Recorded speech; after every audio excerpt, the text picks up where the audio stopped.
Hey there, I'm Joshua Sheehan. Welcome to the RV Entrepreneur Podcast.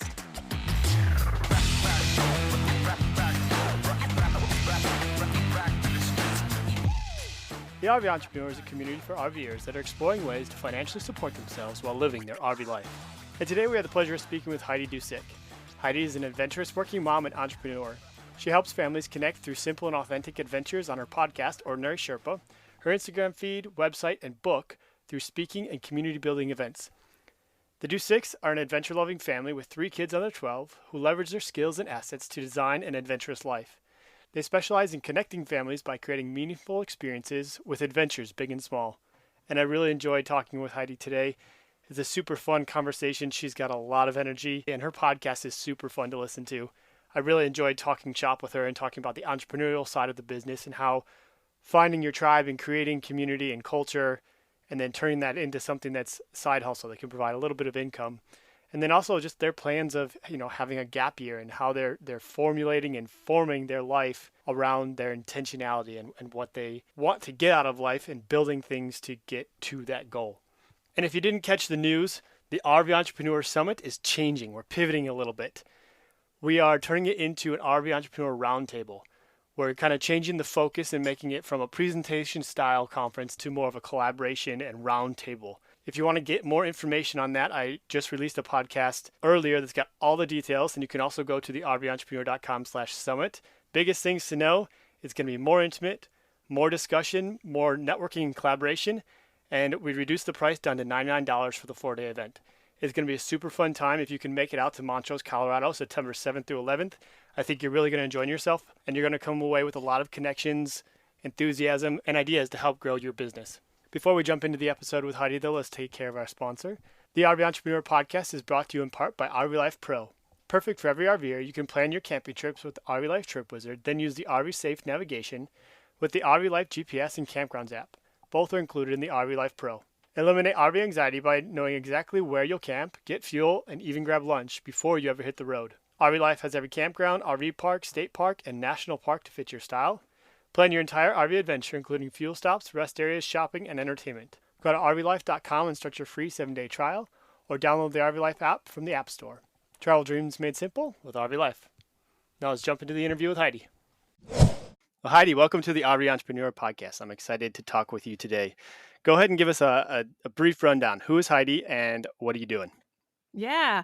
So Heidi is the host and founder of Ordinary Sherpa, which is a podcast for the most part that inspires families to connect through adventure. We are a family of 5. And so I think part of this mission and the work of Ordinary Sherpa was to inspire people to say, A, you can have kids and adventure, and B, adventure more, right? I didn't want to give up all those adventurous, fun things that I had in my 20s and 30s. And so it's really been a fun journey to get my kids on board, to explore different ways. So RV Entrepreneur is really meaningful because I found different ways to generate revenue and really support this lifestyle along the way. So it's been a really fun journey, and I'm just meeting so many fun people. So that's, in a nutshell, what I'm all about. And so is Ordinary Sherpa a full-time gig for you? No, it is a side hustle. So Okay. there's a couple pieces. I still have a W-2 job until the end of the year. My husband just resigned from his job. And our plan is that we have now reserved some money to keep supporting us on our adventures. And then we're generating some revenue through Ordinary Sherpa. And then he has a side hustle too. He's a handyman, so he does some side gigs as well. Nice. Very cool. It sounds like you guys are you're in a life transition. What has spurred that? Why is now a good time to make that transition? Yeah. We've been working for like 20 years, and it's just getting old. I think that's part of it. When you start to look back, you're like, man, a lot of it has to do, though, with our kids' ages. So I have a 12-year-old, a 10-year-old, and a 6-year-old. And while I never stopped adventuring when they were babies and toddlers, I do see this window, I don't want to say closing, but there's definitely a desire for my kids to lay down roots somewhere. And so there's definitely this yearning to participate in youth sports and things like that we haven't really done yet. So I really feel like the next couple years we need to, I don't want to say go all out, but that's kind of what we feel like we're doing. We're going to spend a significant amount of time on the road. So generally speaking, we travel about 4 to 5 times a year on like 2-week stints. And it's just becoming not enough, I guess. I don't want to say like we're yearning for more, but at the same time, we always feel like we're rushing and we want to try Hmm. slow travel. And there's just a lot yet to explore. And the current confines of work and school are really kind of dampening our jam. Hmm. So you're going to take off and do some extended travel this summer? Yes, this summer it will be our longest. Every time I say this, I'm like, it's our longest travel yet. So we'll be gone for just over almost 3 months, not quite 3 months for sure, two, a little over two. We don't exactly know when we're coming home. And I think that's part of the challenge and like defining it. So we'll be heading up to northern Minnesota. We're from Wisconsin. So heading up to northern Minnesota, up into Banff, around Alberta and British Columbia for a while. And then coming down into Idaho. And I don't know exactly what our route will be on our way back, but we'll eventually make our way home from Idaho, like July, August. I don't know. My husband's got a fishing trip in northern Minnesota at some point in the end of July. So we have to be back for that. That's the biggest thing to worry about. Nice. So how long have you been doing Ordinary Sherpa, the podcast? I've been doing the work for a long time. I just put it into a brand in 2020. So I just felt like so many people wanted to go back to normal. And while I understood that desire, I also was like, you have an opportunity, people. Like, there's so much here that we could take advantage of. And I was finding that Wednesday, for example, Wednesday afternoons while I was working full time and while my kids were homeschooling, I put that in quotes. You guys can't see that, but I put it in quotes. We found that Wednesday field trips were like the best week a day of our life that week. You know, it was just the best thing because we were out exploring and it wasn't so in the midst of like travel being shut down and the world as we knew it being, turned upside down, we were finding solitude and really peace by going out in the woods and doing these really simple adventures.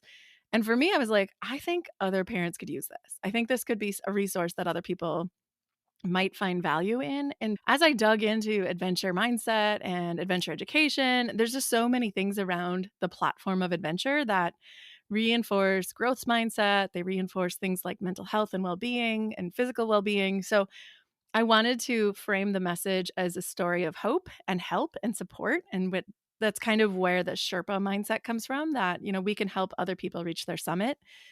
And Mm. that has been the joy of the journey for me, right? This is really fun as much as it is a side hustle. It's also really fun to see where people are at and how can I help them accomplish new things. Had you done any sort of content creation or podcasting before that? I had. So back when like blogging just came on the scene and oh gosh, it was probably like 2005, 2006. It may have been even later than that, maybe 2007, 2008. I had started my own blog, and that was before I was married. So at the time, it was all like wedding and lifestyle stuff. And then later, around 2011, I had started a photography business. And so I had a blog related to the photography. So I had some experience in content creation. And then I had also just managed that type of work. I work in philanthropy, which is essentially helping donors give away money. And so I had done some work in like social media and creating content for other people as well. So I just perfected over the course of time, but I learned a lot when I decided, no, this is going to be my brand and my message.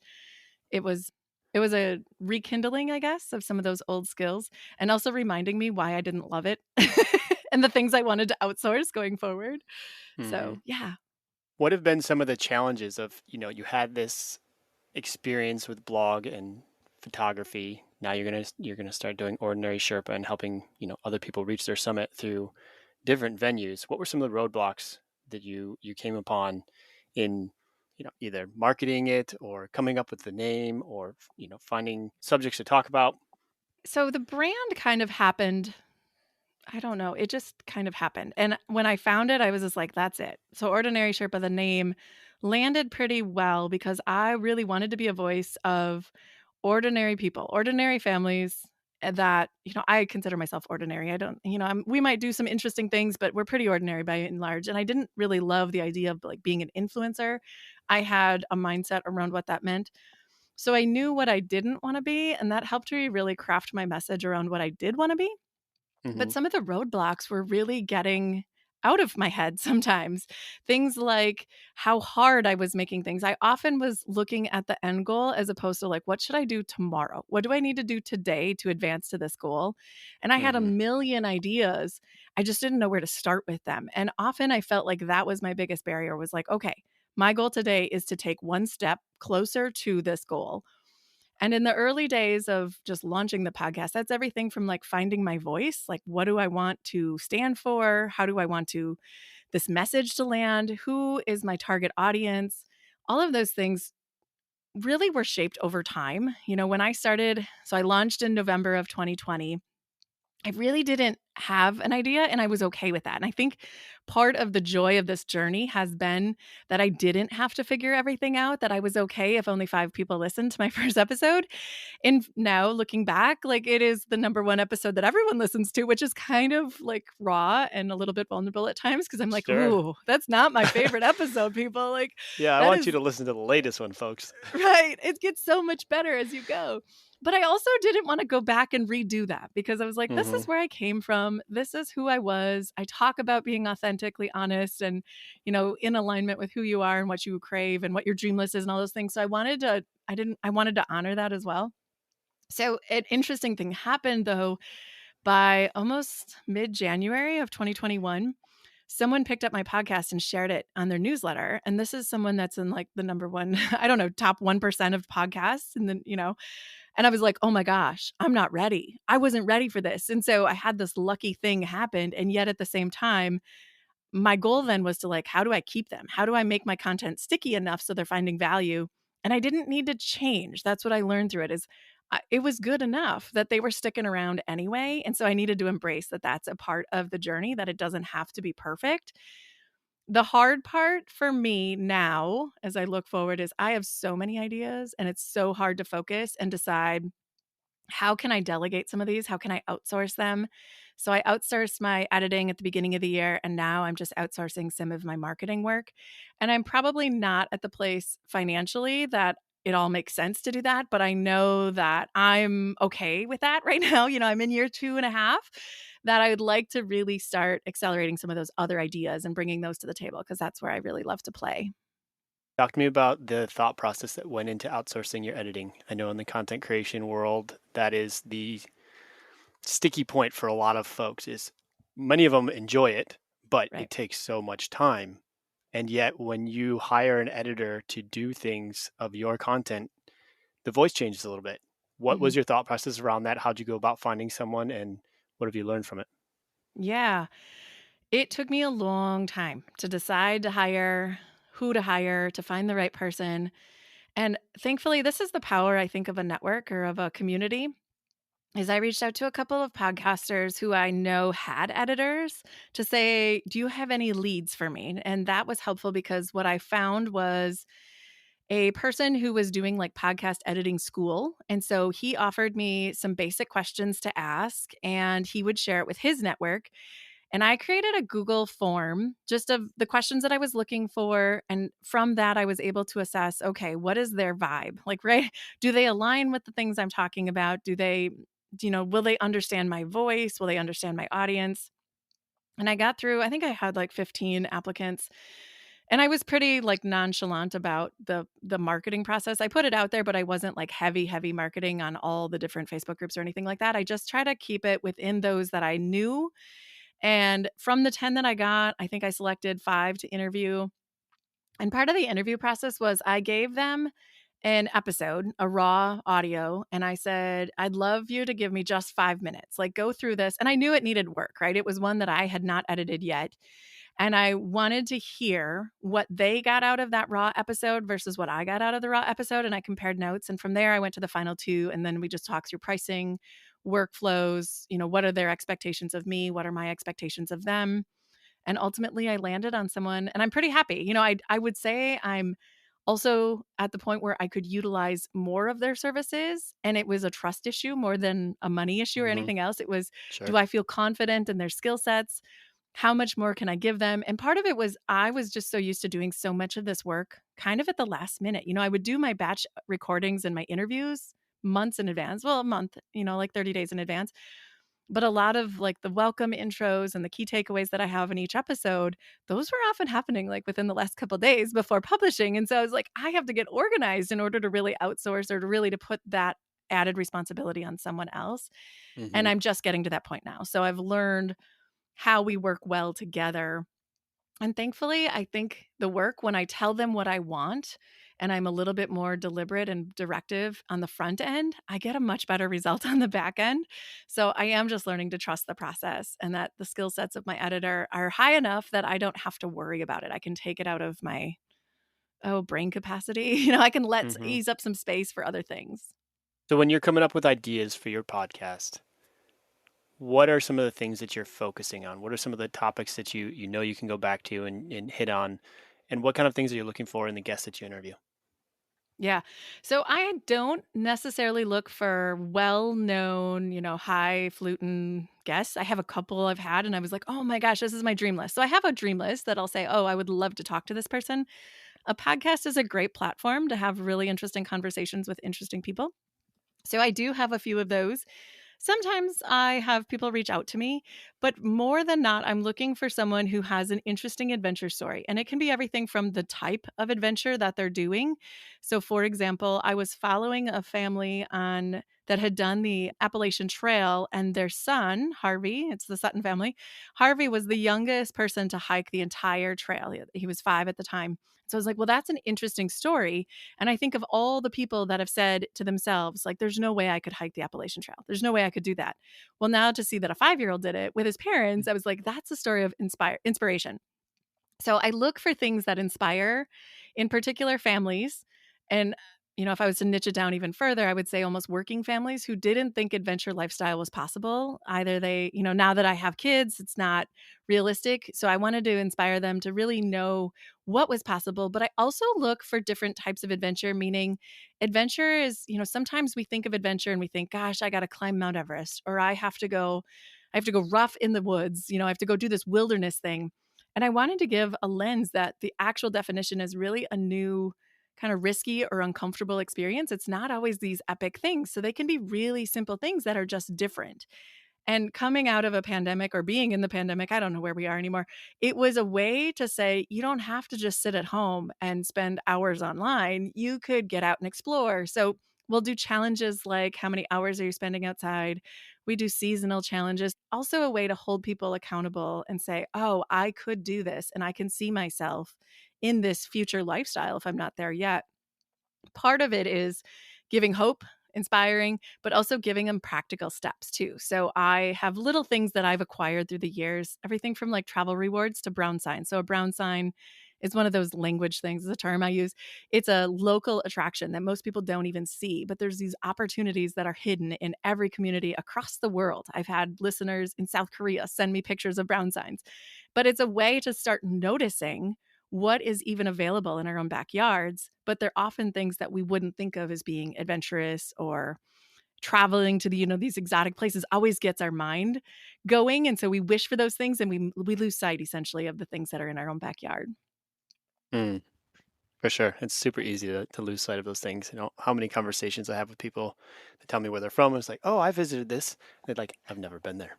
Ah, That's an hour from my house and I've never been there. But, right? at the same time, we're going out and we're traveling halfway across the country to go see a national monument. And it is very easy to forget all of the cool things that are in your own backyard. And I think it's just proximity. We're like, oh, it'll be there tomorrow. Yeah. And then tomorrow comes and you haven't done it yet. Yeah. And I also have found, the better I get at exploring my own local community, the better I am at traveling with my family and doing those things when we're there. So we're not always focused on the touristy things. For example, go to Idaho or go wherever you want to those national monuments, but then look for like, what's the hole in the wall restaurant, or what does the local library look like? Do they have programs there for kids? For us, that's really important because we still try to connect and have community when we're traveling. Or we are on a mission. My youngest son loves ice cream. So his travel goal is to visit all the 50 states and taste the best small batch homemade ice cream in all 50 states. Things like that. They gave us an intention when we go, as opposed Hmm. to like always signing up for the attractions or the children's museums.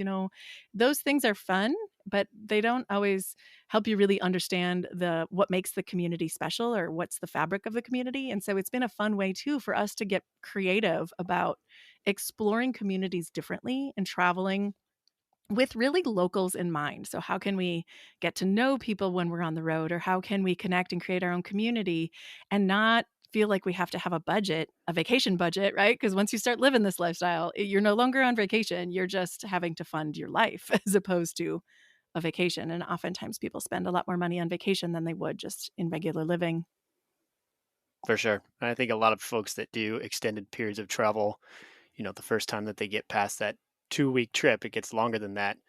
They look back 6 months later, like, oh, we are in travel mode. We need to get into life mode, and we cannot be doing every single tourist attraction that costs $20 a pop in every location and eating out 4 times a week. So that's very, very accurate. I've seen Yeah, on some of your stuff, you've referenced the term untourism. Is that what you mean by it? yeah, that's essentially what it is. It's traveling differently. It's a way to really get it. It almost it merges together essentially adventurous lifestyle, which is our version of what we want our life to be, but also with some practices from like sustainability practices. So getting local as close as you can to the source, right? In some of the local or slow foods. But essentially we're looking for different ways to travel so that we connect with locals. That's what untourism means to us. What are some of the ways that you've been able to do that in the past? Mostly it's been through meeting locals, having a conversation. I often will ask if I go to a gas station or if we go to a restaurant, I will ask the waiter or the bartender or the, cashier at the grocery store, what is the favorite place that you would get ice cream? Because Mm, ice cream is very particular to us. Or what makes this community so special? How long have you been here? And why didn't you leave? Those are some of the things like a lot of people will ask me, well, what brought you here? And I was like, well, what makes you stay here? So I think having some of those conversations has been a really helpful way to break the ice. We started out this journey by really just Googling, quite honestly, like free things to do with kids in such and such a town. mhm. And I think as communities get better at SEO, you start to see the touristy things pop up again. And so we've just had to dig deeper. Things like Yeah. Facebook groups or, things like that. Really building our community has been really helpful, or connecting with other families who are doing these things from different areas. It's been really fun to get to know people. I've actually had my first, this is kind of an awkward, it was awkward at first, but now it's very normal for us where a listener had invited me to meet up with them. And kind of in the process of us planning this, I had said, hey, it's just me and my daughter this time. Do you have any suggestions of where we should stay? We're not big hotel chain people, but I'm okay with that. I'm not opposed to it. It's just us. And she's like, well, you could stay at our house if you want. We have like a guest room. And I was like, well, that seems weird. But after I got thinking about it, it was super fun. I had traveled as a child. My family's huge. And so we had always traveled and like slept on the floor at my cousin's house, and those were Mhm. really fun connections. And so as awkward as that might seem, because in the world today, we're so afraid of harming our children or putting ourselves in stranger danger kind of situations. And so it felt awkward at first, but really as I got to know this person and we had spent so much time working together, she was in a podcast course with me, it actually felt quite normal. Like it was community building again, as opposed to we're going on a trip and staying with a stranger. And so I think some of it has been a journey. It's not something I wouldn't have started there, obviously. But Sure. now having built those relationships with people, we often say too, we're getting more and more into the boondocking space with our RV, and we're a member of Boondockers Welcome. Not that I'm like promoting it or anything like that, but it's been a fun way for us to say, well, here's what we can offer you if you're ever in Wisconsin. Let us know. We'll meet up. You could park in our driveway if you wanted to. There's a lot of options, but now I'm thinking about like, oh, I can help them too. It's not just me asking for things that benefit me. I can return that favor as well. Mhm. It definitely is a story of community, and like you said, it's a journey. It's not something, if someone starts a podcast tomorrow and a listener reaches out the next day and says, "Hey, come stay at my house." No, that's Mm, not going to fly. no. But, as you build community and again, as long as you're showing your authentic self, you start building those relationships. It's really cool to see how different dots start connecting, and a picture that you didn't even know was being drawn is, connected dots being shown out and displayed in front of you of building that community. And it's with the travel, it's cool to see how far and how wide that net begins to grow. So you said you've got a W-2 job through the end of the year. Is Mhm. Ordinary Sherpa something that you envision taking full time in the future? Like, is it something that's going to create a full time income for you and your family to travel when you want to? Potentially in the future, it'll probably still be a side hustle for a little while yet. So I should just give reference that we have been on this journey towards financial independence as well. So this side hustle is really working alongside things we've done previously. And Hmm. part of that was having a pretty massive savings rate for a long period of time with the intention that we wanted to take a gap year. Now, I say Okay. gap year. I don't even know if it's going to be a gap year. It might be a permanent lifestyle. I'm not sure. But the funds that we saved, we added an additional 6 months of living expenses and really tried to reduce all of our debt as well. Ordinary Sherpa is the active income for it, it's not fully funding our lifestyle yet. Do I want it there? I'm often like nervous about this because, Sure. having a photography business previously, it became a job. It wasn't as Yep. fun. I didn't enjoy it as much. And so we're trying to really keep that balance in our sight of how much of this do we really want to rely on the business. We are for sure testing different streams of income to say which one works, which ones bring us the most joy in the process, which ones are really worth the work, if that makes sense. You know what this means, Hmm. right? There's certain Yep. things that just the ROI is not there, but testing it has still been a fun part of the process. So we're not there. Ordinary Sherpa is not going to fully fund us in 2022 or 2023, but maybe in 3 or 4 years, it could be much closer if all of those pieces align. My husband and I are also open to other things. So I always felt like I'm okay potentially going back to work for lack of a better word, but if we feel like this is too stressful or if it's not really helping us with stress reduction or our well-being takes a plummet because of all of this, well, I'm not opposed to going back to work either. This was just something we wanted to test in our life before it comes a point where my kids are gone or out of the house and I feel like I don't want to have regrets. How's that sound? So I'm Hmm. open to trying a lot of different things, but I don't No, have that's a really cool. yeah. That's really cool. And I think, just the whole FIRE movement and financial independence is gaining so much more traction because it makes so much sense. It makes Yeah. so much sense. And the flexibility to be able to say, hey, we're going to take at minimum a gap a year. And if these side hustles totally flop, we're not going to be in the poorhouse. Like we'll be able to Right. figure it out. We have this plan set.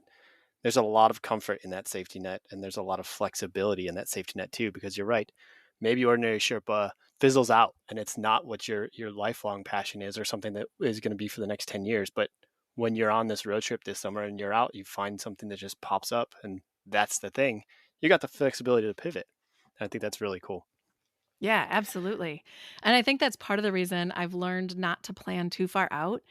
I think part of this process, once you become a traveling, adventurous family, you learn to pivot quick. I think that's what I've learned too, is if everything's planned out, I have less flexibility. If all of my accommodations, the way I used to travel was everything was planned, literally day by Hmm. day by day by day. And it just felt stifling. Like we didn't have enough. We'd find something that was really cool and we never had time to do it because they're just, we didn't have enough space in our schedule and we had to get back to work or whatever it was. And so that has been, I think, a learning throughout this process that the more we can offer opportunities to really iterate on the road or on the fly and get some feedback and say, okay, what do we like about this? What do we don't like about this? It's given us a lot more power to have control over what the next day looks like, really. I mean, we've really embraced slow travel because there were so many times I felt like we were saying no more than we were saying yes to the opportunities when we were there. And that just didn't feel authentic to us. We wanted to really create more space in our schedule and in our life to do those things. So it feels the same way with the business. So I really like how you're expressing everything as a journey. There's a lot of folks out there that have a end goal of being full-time RV entrepreneurs. But the realistic nature of it is you don't go from working a 9 to 5 in a sticks and bricks one day and the next week you're full-time RV traveling with a full-fledged independent entrepreneurial business and making it work. So I really like how you're including a side hustle and just doing what you're passionate about, but also figuring out ways that you're providing value in the information that you provide to the community. It makes sense that you would get value back in the form of monetary compensation or sponsorships, all the different avenues that you can go down in that realm. Talk to me a little bit about how you've balanced working, like I guess the fade transition between having a corporate job and living in a sticks and bricks, but also wanting to get out more, have more flexibility, and include different streams of income into your lifestyle. Yeah, so when this started, I am full-time and my husband is a teacher, just for clarity. So my husband has off in the summertime. So that was usually what defined our travel was my husband's schedule. Having the flexibility to go remote has been huge in terms of us being able to travel a little bit more. And that I think was the basis. That was kind of the start is okay, I can work remote. How many hours a week do I really want to put into this side hustle business, right? From the beginning, it was a curious journey. It was something that I was just exploring. And so it did take a lot of time up front. And as it started to really take off, that was where I questioned like how much of my life do I want to give up to do these things, right? Because Hmm. if I'm sitting behind the mic or sitting behind the screen working on my business and not adventuring with my kids, that feels hypocritical. Right. And so a lot of, for example, I just wrote a book. A lot of the work that happened on the book happened between 5 to 6 a.m. in the morning or 8 to 9 at night, because those were the 2 hours where I was still present in my family life. I wasn't, infringing on the hours I was working at work. And for the most part, I was in a good, clear mental space that I could actually think and write. Because there's also, like 5 to 6 PM just is not my power to hour of like Hmm. creative time. I'm in exhaustion mode, like taking care of kids, entertaining, cleaning up from dinner. It's not the best time for me to be thinking about that. And sometimes it's a matter of communication of like, husband, I have a recording at this time. I need you to be mindful that the kids can't be online because we still live in rural community. And so our internet can be challenging, or I Hmm. needed the sound to be quiet. Like, you can't be playing in Right. the garage because the garage is next to my studio. So there's these things that you start to learn about. And slowly I've just found a niche that there are certain hours of the day that are work time. And then there's certain hours of the day that I just block. Like, these are untouchables. These are family time. And most often those are right after, work or school happens. Those are untouchable time. Those are family hours. I really try to keep my weekends open. So Saturday is an untouchable day. I do a lot of work on Sunday, Sunday afternoon, Sunday evenings, and then a lot of work. My podcast launches every Wednesday. So I will raise my hand and be totally vulnerable and say most of my work is happening Tuesday night at like 8 o'clock just to get to the next episode out and have everything ready on the website. There's a ton of work that goes in just the night before. So I'm still there. I mean, I'm still kind of scraping by a little bit. And that has, once I fell into, I didn't want to replace a 40-hour week job with another 40-hour week job because I had to figure out how to optimize it. So things that I've also learned are things like workflows that are helping, automations, having templates created so that when I'm scheduling guests, I do the same thing over and over and over again. It's not like there might be a unique flair or a niche that I want to follow in, but the process is still the same. And so having some of those tools created has allowed me to really optimize and be more efficient with my time. And yeah, I think that's probably the key right now is, and because I'm trying to scale and outsource, I need someone else to do this work to the quality that I feel good about. And so those types of things are really helpful, and having open communication with those two vendors in particular to help me, Hmm. do the things I want as opposed to me feeling guilty or feeling like I'm stretched. I guess it's still like I would say, and I probably already said, it's I was so far from perfect on this journey, like I've said before too, that there's still things I want to make better, but having some, non-negotiables. I'm not going to sacrifice quality. I'm not going to sacrifice my message or my core audience. I'm not going to sell out. I'm not going to have a sponsorship sell me out on something that I don't think is a good fit. So getting really Right. in tune has also helped me understand what I am and what I'm not. Hmm. Knowing that you're going on the longest trip that you guys have done yet, how do you think that that will change or that you'll have to be flexible? I know I had grand ideas of having set office hours, throughout the week. And then this past 6, 7 months of us being full time on the road, a lot harder to stick to that 6 to 5 or 5 to 6 and 8 to 9, on certain days of the week, especially if it's a travel day. How do you envision that changing? And do you have a plan for the flexibility? It's kind of funny you mentioned that because you had a guest on, and I wish I could remember who it was, but every day you land is a Sunday, right? So you start the week and your first day.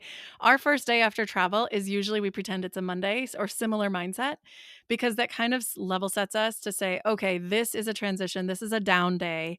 And that has been true. So that's not a new phenomenon for us. We've always had, I shouldn't say that. Sometimes day two, either day one or day two is a down day, because usually, depending on how long we've traveled, we may just need to get out because we're stir crazy. But Hmm. generally speaking, there is a down day, and down day is usually when I will do my work. But I would agree, I've had to batch a lot. I did 2 months worth of content that I'm hoping will be done before I go, knowing that the bulk of the work is really done. And so I'm giving myself 8 hours a week to really try to focus on, okay, now what? It's either cleanup or, preparing for the next 2 months or 3 months, starting in August, I'll have another batch of work to do. But I've tried to get really intentional of working ahead. Having that content calendar has been a really helpful tool. So I know what I'm working on and who I can plug in where. Those have all been just really helpful tips, but I know it's not going to be perfect. And there's going to be days where I'm just going to say, husband, and I do call him a husband. It's probably weird, but I'm like, husband, I need a day, right? And this happened when I was writing my book. I was like, I just need a day. I got the stuff back from the editor. This can't sit another week. I just need a day. Thankfully, he's really supportive of just taking the kids, giving me a couple of hours of focused time. And I think that's also really important. As much as I don't like to multitask because you just don't do I don't do my best work when I'm multitasking. So if I can have time when I'm not thinking about the kids or dinner or what we're going to do today, and I can just focus on my work, things tend to go a lot smoother and go faster than I expected them to. So I think creating some focus time is going to be critical. You mentioned a book, and I want to hit on this. Have you always wanted to write a book? No. So where No, did it it was come not from? really even on the journey. It was something someone said, and they kept saying it over and over and over again. Finally, I listened. They said, "You should write a book," essentially. And I was like, "Why?" They're like, "Because you are doing some interesting things that most people probably have never heard of." And I don't think I'm that Mm, interesting. So I did not think I needed a book. But as I got further and further along, just the journey of like, how did we come to this place of adventure being the lifestyle that we're exploring? How do you do this every single day?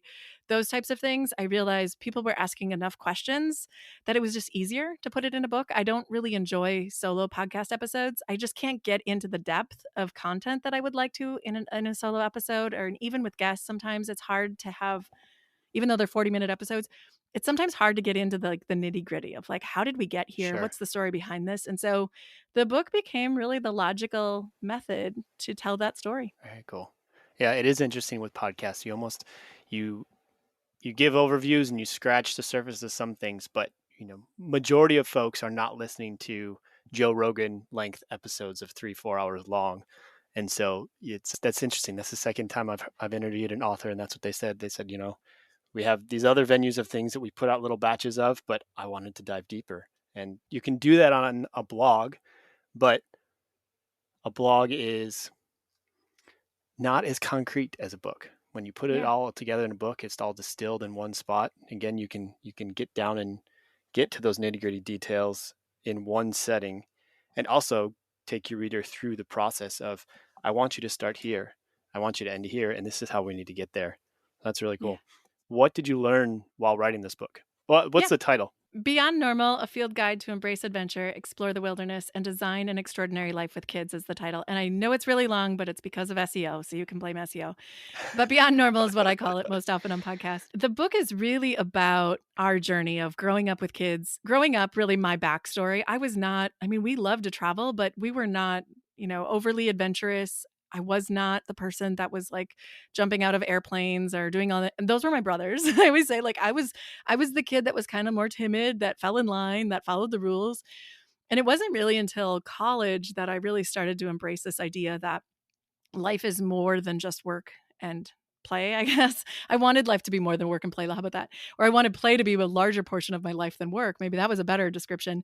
And it was because I think I had gotten to this point where I followed all the rules on my life and it didn't turn out. And I don't want to say it turned out exactly as it was supposed to plan, but I didn't think that was the plan I wanted anymore.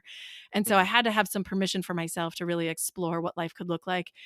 When I had my first child over 10 years, well, he's 12, so 12 years ago, there just weren't very many adventurous parents. And I couldn't find inspiration. I really felt like I had to figure this all out on my own. And given the dynamics of the world today, I wanted parents to not have to look so hard to figure it out, to feel supported along the way. And so that's really why I wrote the book. The hardest part was getting over imposter syndrome. I would not call myself a good writer. I had a really hard time thinking, like, what am I going to actually write about? And so I had this idea of a book brewing, and I had a couple people actually saying, like, you have to write a book. And I was like, what do you want me to write about?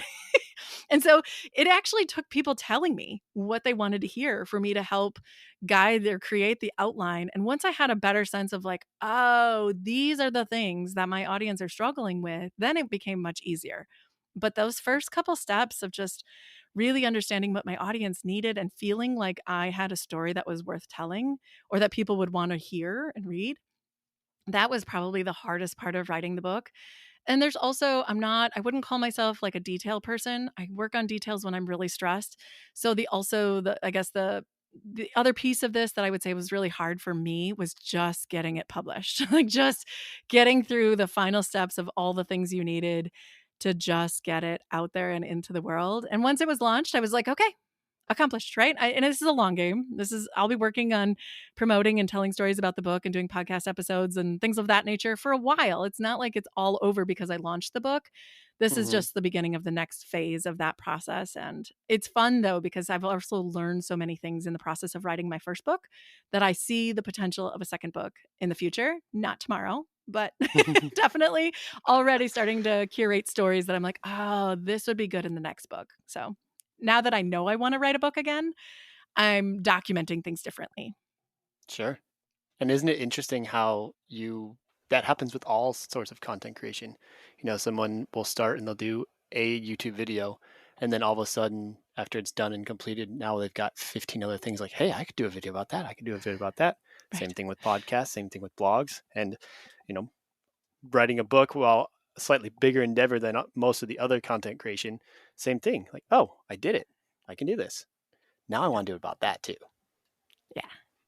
Very cool. Absolutely. It builds confidence, I think. And then it really opens up the door in your brain of like, oh, I have all these ideas. I can't put them all in one thing, right? It's not, there was another, I already had a guest talk to me about my book and they're like, you didn't talk at all about on tourism. I'm like, well, I did in the book, but that's not what this book was about. We'll talk about that, but that wasn't the purpose of this book. So Mm. there's still things to write about. Is that what the next book's going to be about? Kind of. I think it's more on the process that got us to gap year. So, how did we Okay. get there? What did we do? What was our process? Yeah. That's probably the next book. Very cool. Sounds like, I mean, I don't know how much you're into documenting it all, but Gap Year sounds like a really good documentary title as well. Maybe we'll see. We haven't done YouTube videos or really any video, partially because it just feels technical and I haven't gone there yet. But maybe, right? What have been some of the ways that you've decided to market the book? I know you have your own podcast, but I can see there being a fine line of, okay, we've heard you've published a book, don't tell us anymore. What Right. other ways did you go out and market that you've published a book and getting it into the right demographic? So my goal is not necessarily to have a bunch of people buy the book, and I know that seems awkward, but I was all about building a community along the way. So the goal has really been, if I have people on my podcast, I'll share most of them are on my email list, and so I would highly suggest if you don't have an email list as a content creator, get one. So a lot of my work has been through the email list and just cultivating other guests who are interested in the story. Ironically, this is kind of funny. The day I published a book, I had 7 people reach out to me and say, "Hey, do you wanna be a guest on the podcast?" And I was like, "You haven't even read the book. Like, how do you know it's good?" They're like, "Well, we wanna hear about it. Let's talk about it on the podcast." And I was like, "Well, that's funny." So it's interesting what happens when you write a book is that I didn't feel like I needed to talk about it as much on my podcast because a lot of it I'd already talked about. I Hmm. keep it in the notes, I'll bring it up from time to time as a call to action or something I'll reference from the book, but I really am not trying to sell the book on my podcast. What has happened through the last 2 years of podcasting and having guests and people getting to know me at conferences. I just went to my first conference, which was like, oh, such a nice little change to actually meet people in person. But in the years of creating content and creating a community, I have been really trying to work on supporting other content creators as well. And so I'm always promoting their work. And now it almost feels like they're naturally coming back to promote my work without me even asking. So I do think part of the mindset in being a content creator, when I meet with people, when I'm doing one on ones, or even if I'm having a guest on my podcast, I always say, like, how can I help you? What is your goal with this podcast episode that would help you extend your brand or would help you reach one of your goals? And that is starting to come back to me now as a reciprocal effort. Like people have said, you helped me so much in getting my word out. And it was a really fun interview. How can I help you promote the book? And, I've had a couple of podcast guests podcast guests that have their own podcast or their own blog that said, would you put together like a 30-second promo of your book and I'll promote it? I was like, oh, sure. I didn't really have that on the list of marketing, but I would say, some of that really word of mouth and connection based or community based marketing is working for me. It's Yeah. not paid marketing. Continuing to tell people what you need help with. This was the other thing, is when I started to actually put things out, I gave people very specific ways that they could help me. If I want a review, here's a sample of a written review. Here's how to write a written review. And I had different links on my website to help them through the process. I wanted the ability for them to help me to be as easy as possible. So if you want me to speak at your professional women's network, awesome. Here's what you need to do. Like I would plant an idea, but then also tell them, here's how you can take the next step. So it's not hard for you. Because I think so many times people want to help you. They just don't know what you need or how to take the first step. That's very profound. And I think it's super poignant in that there's a lot of people that want to help. They don't know how. And as content creators, it's easy to feel like, hey, if I give them this example of how to write a 5-star review on iTunes, it doesn't seem authentic. But at the same time, those folks want to do it. They're going to use their own words. They just don't know how. So if you give the template, everyone wins. That's really cool. Just providing opportunities and giving guidance. I want to help you. This is how you can help me. Very cool. Yeah. And, Josh, it's also interesting because I have over the years started to realize if I wanted to help someone, there wasn't always a clear path. If I wanted to help you, an RV entrepreneur, what could I do? I might challenge you on this. Like, tell me what I can do to help you. But then I started keeping my own notes. Like, I had an author say, this doesn't cost you anything, but could you just add my book to your I want to read on, I think it's book blub. Oh my gosh, I can't even think of it. It's book bub. Why is that hard to say? All you have to do is like add it to your library of books that you want to read, and that plays with the algorithm to get on other people's lists. And so it's these really simple things that I was like, oh my gosh, that literally takes 30 seconds. Why wouldn't I do that? So it's also been just knowing like, what are the options of things people have to do? They don't have to buy my book in order to help me. Sure. And I think that last 30 seconds just help somebody listen to this podcast. They're publishing a book and they're like, oh, I should go into Goodreads and book blurb and have my friends and the podcast that I'm on put it on their want to read list so that it gets recommended by those algorithms, because I had no clue. So right. That's really cool. That's really cool. And if anyone's out there that's thinking about writing a book, feel free, call me or, message me. I'm willing to share all of this because I don't want everyone to have to go through the process I had to go through to figure it out. So I love those types of conversations and would love to help others in that process. It sounds like a lot of your projects and your intent is around community. Podcasting is very one way, one direction. What ways have you connected with your community? Yeah. Thank you. Because that was my intent the whole time. And then I realized podcasting is me sitting in a closet talking to a microphone. It's not a community, right? It doesn't feel like I'm in a room with all these really fascinating people. The first thing I did was create a Facebook group, which I don't love Facebook and I don't love Facebook groups, but it was a way for me to have interactions, for my guests to ask me questions. And then I have a small like challenge program where I get on one-on-one calls. Each season we do like a 2-month challenge, and we just get on calls and we talk with each other. It's almost like group coaching, but it's just like a cohort. It's a short-term group that we can interact with each other, ask questions and say like, what are you struggling with today? How can I help? Those kinds of things. But it's a group like crowdsourcing session. And then I also have a way where people can it's called Buy Me a Coffee, and people can just book a one-on-one. And when they buy me 1 cup of coffee, it doesn't take much. It's $5. They can have a one-on-one with me for 15 minutes. And so it's allowed me to really get to know my listeners better. That has probably been the best way. And then, as you get to know people, we comment each other on each other's Instagram posts and stories and things of that nature. And even though I have not met most of my listeners yet, I feel really connected to them. And so I think as we've gone about sharing and supporting each other, there is definitely a community aspect that is growing. And that was my intent from the beginning. I always say, there's this quote that says, you're the average of the 5 people you spend the most time with. Well, in quarantine, that was me, my husband, and 3 kids. Like that was not, I needed to up my average, I needed to meet other people and connect with other people that could help me think differently. And so it has also been a creative outlet, but it has been almost nourishing for my soul to meet with people who are inspiring me as well. So I get as much out of the connection time as my guests and my listeners do. The Buy Me a Coffee and 15 minutes of one-on-one conversation, has it been well received and well utilized? I mean, if that was what someone wants, it's an easy way for them to connect with me. I don't keep track. I wouldn't, I maybe have had 10 or 15 in the Hmm. last 4 or 5 months. So it's not a ton. I wouldn't say it's like a huge revenue generator or anything like that, but it's a fun way because if I was to choose how I would meet up with people, I would love to be like, I imagine myself sitting in a coffee shop, right? Just having a cup of coffee, sharing stories. Those are the types of conversations I would prefer to have. And so it Sure. kind of feels a little bit metaphorical, like, oh, we could just do this. And I always try to make sure I'm a coffee fiend.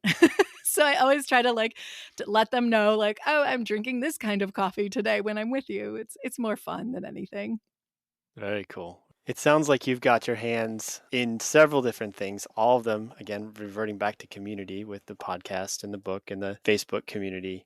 How are you going to continue to do that and also grow the community aspect as your life is changing, as you're going on this longer trip? And then you said you're leaving your corporate job, your W-2 job at the end of the year. Is the community portion of it, I assume, is going to be at the forefront? Do you have any ideas on how you're going to add more fuel to that fire?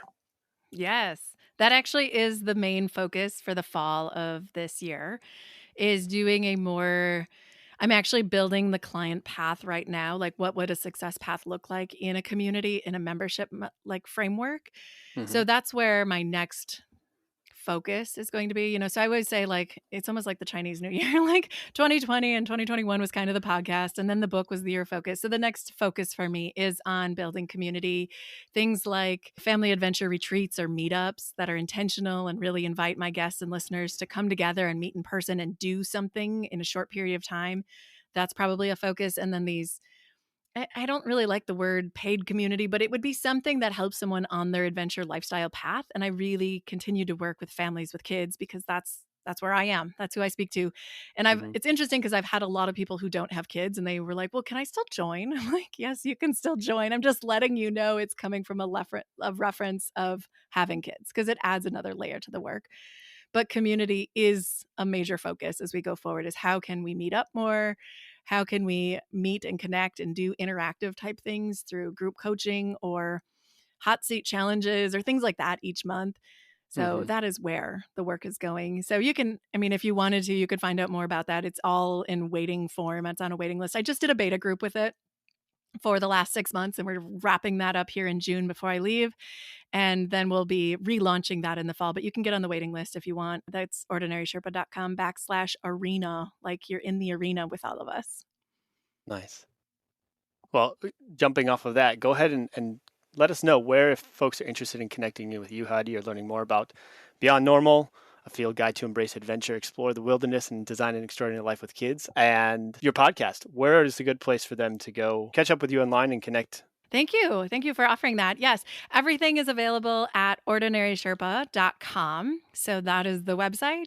From there, you can find the podcast. You can find my email list with a bunch of free stuff that's already out there. Or you can find me on Instagram. I post pretty regularly, although I am really trying to slow down and be more intent and present this summer. So I'm already telling people, like, don't expect every single day. I'm slowing down a little bit. Those would be the places where I would start because you can pretty much go as deep or as shallow as you want there. Awesome, Heidi. Thank you for sharing that. And guys, I listened to a few of the podcasts on Ordinary Sherpa, and it's definitely going to stay on my subscription list of ones that I'm going to continue listening to. It's been a pleasure talking with you, Heidi. I'm definitely going to be checking out your book, and hopefully we can connect on the road sometime in the future. It sounds like you guys have a really exciting year to 18 months coming up, and it's a foundation of who knows what's to come. But thank you for taking the time out of your day to be on the RV Entrepreneur podcast. I really appreciate it.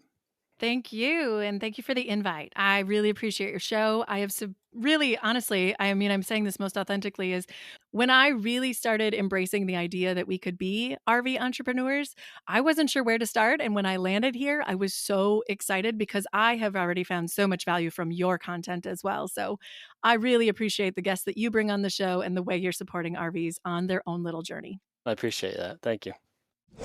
I hope you enjoyed that conversation with Heidi. She was super fun to talk to, and I can't wait to spend more time with her in person out in Montrose for the RV Entrepreneur Roundtable. I'll make sure to put all of Heidi's links to her book, her podcast, her website into the show notes of this episode. And if you have a moment, reach out to her on some of the socials, Ordinary Sherpa, and let her know one thing you gained from listening to this podcast.